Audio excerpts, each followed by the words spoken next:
somehow my small intestine died. A piece of it died and it got rotten. Yeah. It got blocked. Yeah, and then basically I had to go in for emergency op because I was all. But as the doc said, if it went anywhere else, if it gone into my heart, I have a heart attack. If it goes into my brain, I have a stroke. So sounds weird. You're sort of happy that it went into my intestine. Yeah, no. Could have The way you explain it, actually, your intestine. Could have my kidneys or anything. I don't know, Yeah. So, Move back in the starting team. Are you happy that he's 100% fit and ready to play in a big match like this? Yeah, look, you never know when the right time is, Quibus. I mean, to be fair, if someone asked me that, had we had Kanan and Kirtley, and maybe Goosen, maybe he would have been on the bench because those guys would have been obviously, the guys we'd go to. But sometimes in life, timing works in a wonderful way, and I think he needs to play well. I mean, for himself. I mean, he obviously, they always say get back on the horse as soon as you can. He's gone through a difficult time, and I think, let's go back. He's a World Cup winner. He's a World Cup winner. He's very talented. He wants to play rugby. There's no use me waiting another week or two. And I mean, what am I going to achieve by that? So. I mean, I think it's a great opportunity for him to basically get on the horse again, play, and if hopefully he has a great game tomorrow, then everything will be positive for him too. But no pressure. I mean, it's not like I'm putting pressure on him. I just want him to get back on the field, and it's a great game. And I mean, how nice it is. It comes back. There's 40,000 people here in a North-South derby. It's nice. It's a nice way to get back into rugby. And obviously, it will be a very hard and physical match. Is that why Jacques Plessis straight into the starting? Yeah, look, I think Jacques played really well in that Lyon game. Then he broke his hand, so he probably would have had a lot more game time had he got through that game. And as it's turned out, we've had a bit of a break. He's now fit to play. I thought Ruan van Mox played really well in the time that I haven't been with the team. I've been watching it, and obviously he's played really well. So he hasn't been dropped or anything. It's just a chance for Jacques. I think in a lot of ways we're probably missing something in our pack, and maybe an older. He's been around. He's 28. He's played in France. I had him at Montpellier when he was a youngster, so I've known him a long time. And I'm hoping that he's just a little bit of something we need in our pack, especially in a big game like that where he's played. He's won the Challenge Cup when I was at Montpellier in front of a big crowd. He's played in big games like at Clermont and Toulon and Toulouse and all that sort of thing. So he's used to that pressure. So I'm hoping tomorrow just that added little bit of experience will help us. Coach, obviously the Stormers are a team that you haven't had the better of in this competition for a long time. It seems like they always have a trick up their sleeve when they play against the Bulls. This time around, what can we expect from your side? What have you planned maybe differently from the previous occasions that could, especially what seems like it's going to be a packed Loftus, give you the edge in this encounter? 40,000 people. How's that for an answer? When they beat us here, we had 2,000 people. They say they beat us 4 times. They forget the times before that we beat them 4 times. So that's what happens in sport. So we played them 2,000 people, played them 3 times in their home ground, played them over Christmas. So what more can I do than say it's 40,000 Bulls supporters, home ground advantage, must-win game for the Bulls, must win it. There's no ways we can afford to lose another game and not win the conference. So, I mean, for me, it's everything is what I want it to be. It's a massive game, big crowd, must win.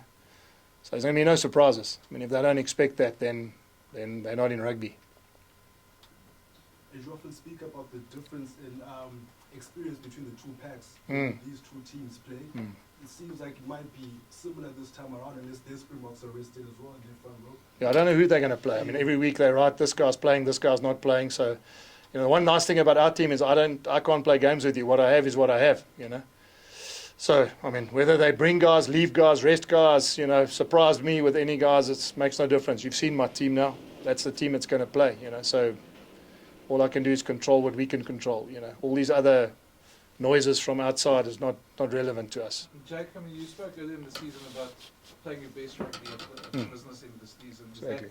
Is this week the start of the business? Yeah, well, I hope so, Brendan. That's exactly the message I gave them is, you're going to end strong. And we've had a nice break. Last year, this time, we had 7 points less than we got now. We still got to the final. And had it been for things not going our way, in other words, I mean, Leinster bringing a team, an understrength team, Ulster being denied against the Stormers in their pool game, we would have got a home final as well. So that's how close it was, you know. I understand it's different, but I mean 7 points more than we had last year, 4 home games out of our 5 left. I mean, there's no reason why we shouldn't be playing our best rugby now, you know. And we're getting guys like Jacques back, you know. Won't be long, we'll get Kainan and Kirtley back, and then we'll be settled, you know. So the interesting thing about rugby is, yes, you need experience and you need all those Springboks. But sometimes when you have a team that plays together more often, it also helps. So, I mean, what we have is what we have. So hopefully this group of players won't change much.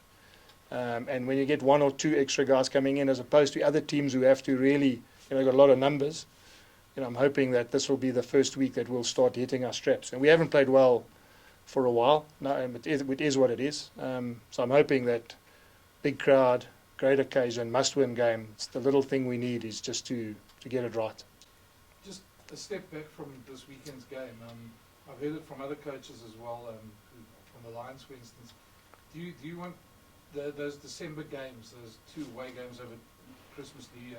Are they going to review it? Would you like them to review it? Because it definitely seems like the upcountry teams are at a big disadvantage. 100%. So, look, I think it was the first time we tried it, Brendan, and I think we thought because everyone's going to go on holiday up to the, you know, or down to the coast, that it would make sense. It's probably a, you know, massive advantage for them as well because they get full, you know, big crowds and that sort of stuff. Maybe having looked back, maybe we should have played the Lions home and away on those weekends because we're up here, and they should have played, you know, Stormers, Sharks home and away of those weekends. But, you know, whatever we lost there, we're going to get back now. They've got to come here now, you know. So it wasn't ideal. I mean, having looked back, if you ask me, I think I can understand why we did it. It makes logical sense. How many people would we have had to a game here? So I suppose from a monetary and a CEO point of view, to have a game here on Christmas, you know, 23rd or 31st, when most of your supporters are down on holiday, is difficult. So I don't know what the ideal is.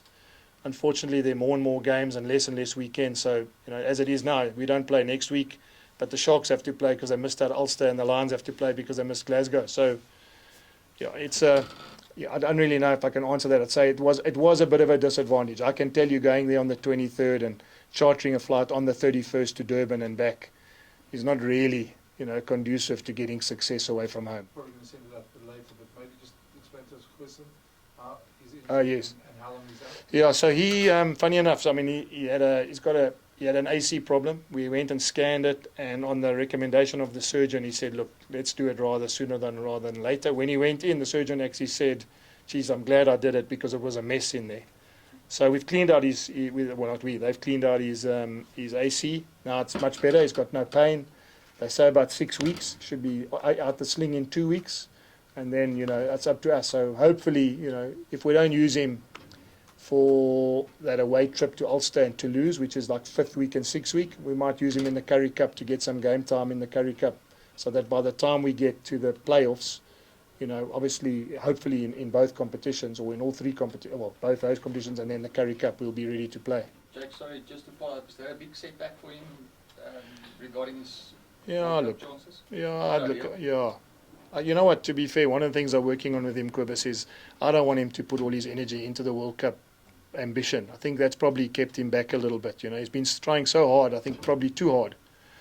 And then he got injured, and then you know what I mean? So I think he's trying to catch up the 11 months that he's been out with his knee, and now he's probably not in a bad way, probably try to hide a little bit of the fact that his shoulder's sore. So maybe now he can, when he comes back and he's 100% fit and he feels healthy and his headspace is right, maybe we'll get a much better product anyway. And then, I mean, stranger things have happened in rugby. I mean, you look at a guy like Donald who played in the World Cup final for New Zealand. I mean, who knows? You know, he might not be on the aeroplane that goes out to Paris in the beginning, but he might be there at the back end of the competition. So, you know, I'm sort of working really hard with him not to feel down about the fact that there's a race against time, you know.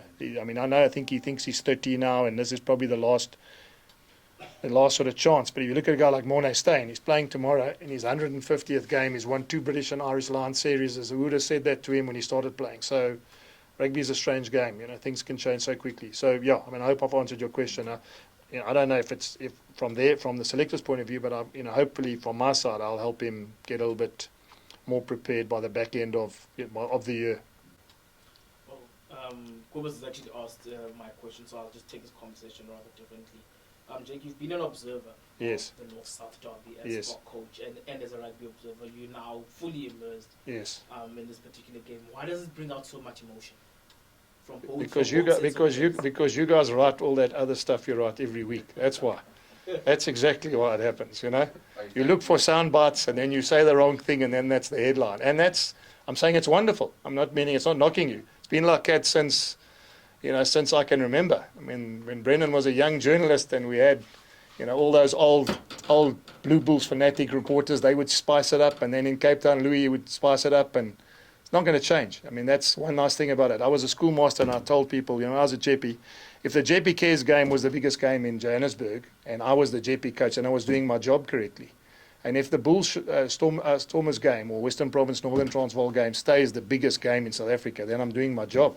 The day we don't come here and you ask me about this derby and it just becomes another derby, and I'm not doing my job, So, not taking any away from it. I can sense, there's a buzz. It's fantastic. I mean, I've got media guys sitting here. Usually when I do that, I've got one camera and Mkobus is sitting there, So, it is what it is, and everyone looks for that soundbite. And then you see all these action videos of the old days, I mean, this contest has been going on for years. I mean, we put a picture up on our team wall. I mean, Doc Craven wore, in 1938, he wore the daisy and played for Northern Transvaal, and they beat Western Province 13-7. I mean, who would have thought that? Doc Craven, one of the greatest legends of Western Province rugby, he played for Northern Transvaal and beat Western Province in a North-South derby. So it just shows you how much history this contest has. How important is it from a South African rugby perspective? Because I think you were probably, as park coach, the biggest beneficiary of a healthy Bulls province derby, even though the Bulls were, to say that dominant is putting it lightly, the Bulls had the wood over the Stormers at the time. 100%.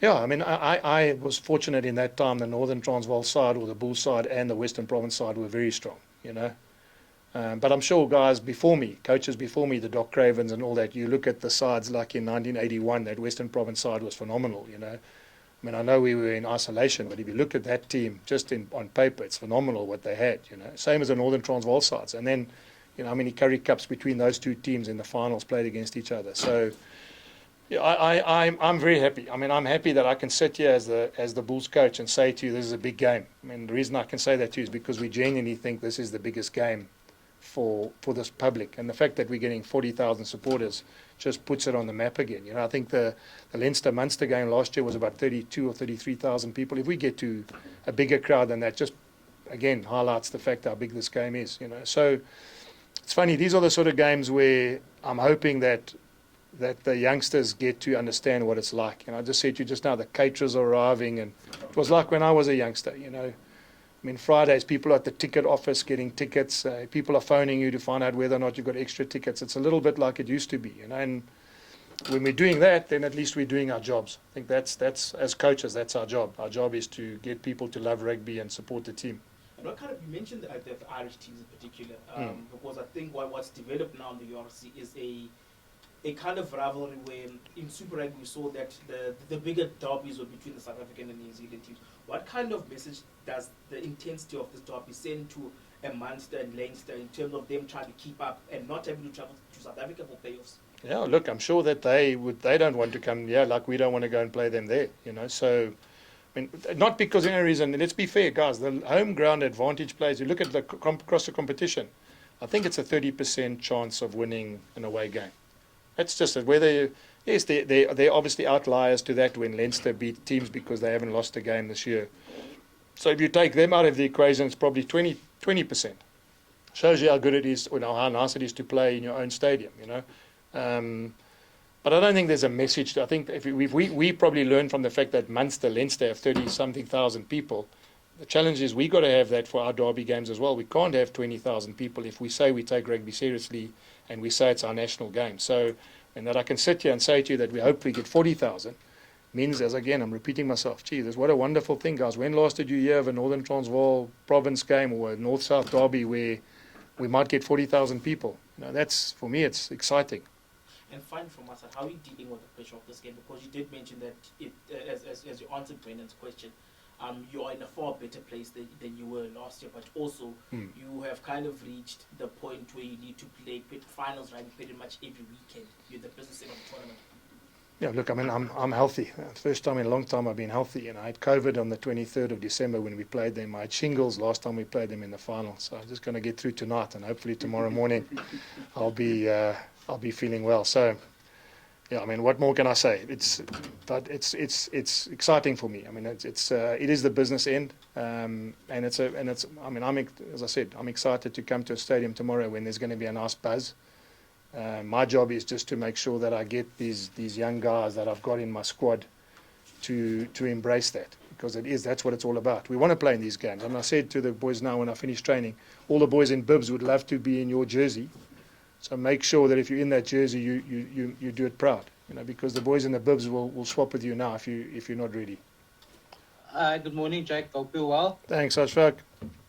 It's a good omen. It's a good omen because usually you ask the first question. Today's the second question. So who knows? Maybe things have changed. I'll ask Plessis first question. Okay. How are you feeling physically, mentally, everything? Must be really delighted to be back. Yeah. Ashfaq, as I said, I just said now earlier. I mean, I missed it a lot. It wasn't nice watching it from a distance. I'm very healthy. I mean, I'm feeling really good. Yeah, so it's first time in a long time, as I said. I mean, just the way it was. I had shingles in the final. Wasn't really, you know, it wasn't at my best. I got COVID over Christmas, so you know, it's the first time that I'm sort of going into a big game now, where I sort of feel like I'm a little bit more healthy and a little bit more aware of you know, things. So it's looking forward to it. Yeah, we saw your statement about how this whole episode has put things in perspective for you, but obviously you'd have been plotting and planning for a while now for this game. You know, the last 4 results and all of that in the history. You guys dominated initially and now they've won the last 4. Do you have any special plans? I know you're not going to reveal it now, but have you come up with some trick plays? Yeah, 40,000 people. That's your big one. That's my big one. I got 40,000 people. Just on your team, Jake, Nkosi, wonderful to see him back. I see Goosen is out for a while with a shoulder, but yeah, how's your backline shaping? Yeah, Ashfaq, look, as I said earlier to Kobus, I mean, it's not a punishment that you now get a guy like Sabu and he doesn't play for a while because he needs to be punished, because he needs to get back on the horse as soon as possible. He is a good player, he's a World Cup winner. All the signs that I've had since he's been training with the team has been positive. He's one of those guys who just adds energy all the time. I think he'll play well tomorrow. So him, and then the backs, because I mean, when you get a guy like him as a World Cup winner and he's been around, he's got some experience. You know, it's also nice for Wandile Simelane to have him around there. And I mean, and David Creel's played really a lot of rugby for us at fullback anyway. So it looks like it's a bit of a change, moving him from wing. But let's not forget, for the first 2 years he was playing at 15 anyway. So we see him as though, I mean, we got Morne, Steyn and Lionel Mapu, 2 really experienced Springboks on the bench. Ambrose Papier on the bench. So, I mean, there's 3 Springboks on the bench. We confident that the makeup of our group is what we need this weekend. Finally, from you, Jake, what needs to change this time around in terms of how you guys play? You know, we spoke to Chris and Russell in the week, and they spoke about the mistakes. It's like you get there and then just a final pass doesn't happen, or you consider a ruck penalty or something. Just discipline let you down sometimes.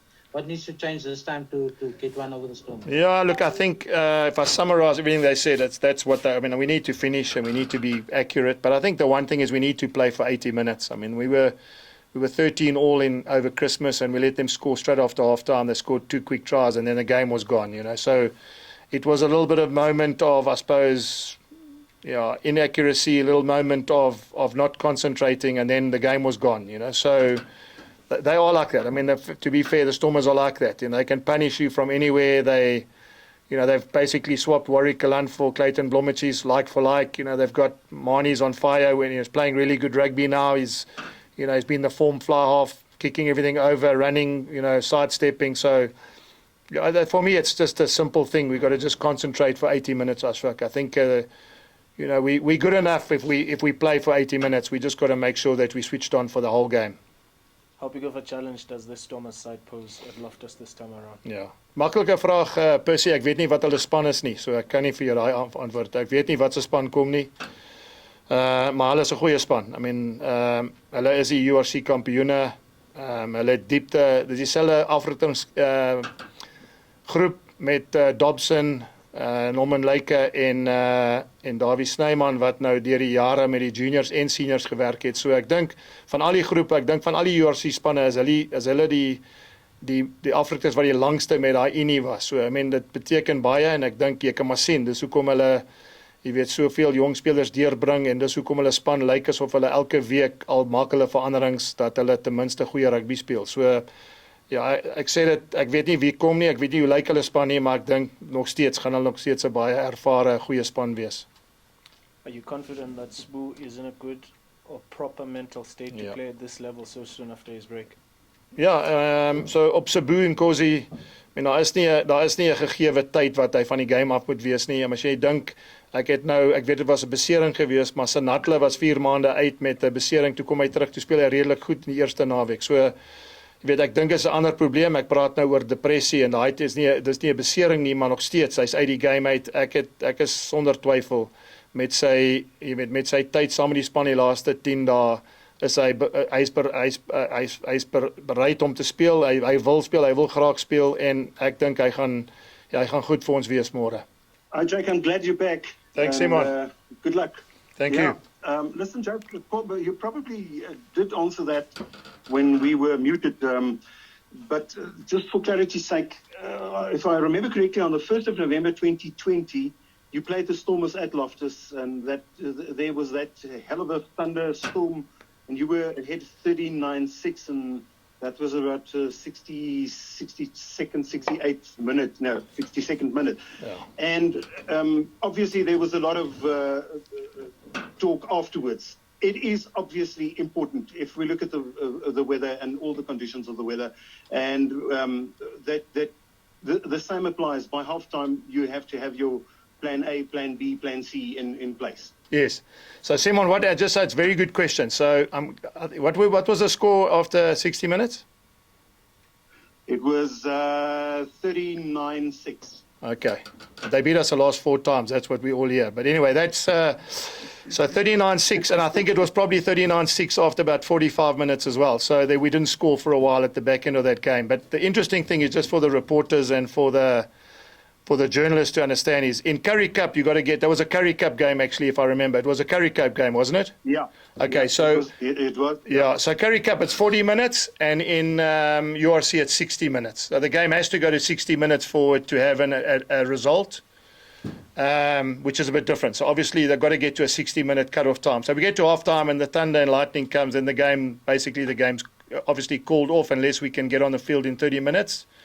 If it gets to 60 minutes and the rain and thunder comes, then the game will stay as it was and the result will stay as it was after 60 minutes. So it's a good question that you ask. Jake, what do you expect from the Stormers? I've sent a team there, and obviously they're missing the Springboks. I'm just checking out. They do have Mani Labuk at the fly-off. So is he not a Springbok? And I'm just saying. And Herschel Yankee is not a Springbok. Herschel Yankee is not a Springbok. Scarlett Tabeni not a Springbok. No. Joseph Dweba not a Springbok. Okay, so they're missing, yeah, okay. So, yeah, look, I mean, I was going to repeat myself, Ashfaq. I mean, it's a good team. Last week, that team killed the Sharks. Everyone thought the Sharks would give them a go. I mean, they proved it was one-sided, so... And they're playing well. I mean, they've obviously, what Dobson's done well is he's kept the core group together, So he's changed the hookers, but he's got Dweba. He's kept the number 8 that played well last week. He kept the number 9 and 10, and he's kept the 15, which is generally what good teams do. If you look at all the best teams in the world, 2, 8, 9, 10, 15 are generally the core of the team. You look at, whether it was Uli Schmidt, Naas Botha, Tommy du Plessis, Johan Jennis, or whether you look at the province sides that had that, Rob Lowe at 8 and Sean Povey, and I look at all those derby games, Carlos Scholes at fullback, and so there's no different. I think what's happened here is they've mixed and matched, but they've made sure that the sort of spine of the team stays strong, and that's worked for them. It's worked for them in terms of getting. And I don't want to take anything away from them. They are the current champions. They've got it right. They haven't lost for a long time. They've obviously got something that's going well. you know, the tougher it is, the tougher we got to be. So, you know, I'm going to apologise for that. If you see it like that, fantastic. You know, I haven't looked carefully at their team, but it's not a 6-2 bench, is it? No, it's not a 6-2 bench. I don't know, Vata. So I didn't see their team, but anyway. No, I think it is. Is it a 6-2 bench? Yes, it is. Yeah. Okay. It's Veterans and Sasha. Okay, watch again. Ashfaq, I know you're listening. Well, then then we're doing our job right. Because if they bring 6 forwards to fight the Bulls back, then at least we know we're doing something right. How important has he been to this particular Who's that? group?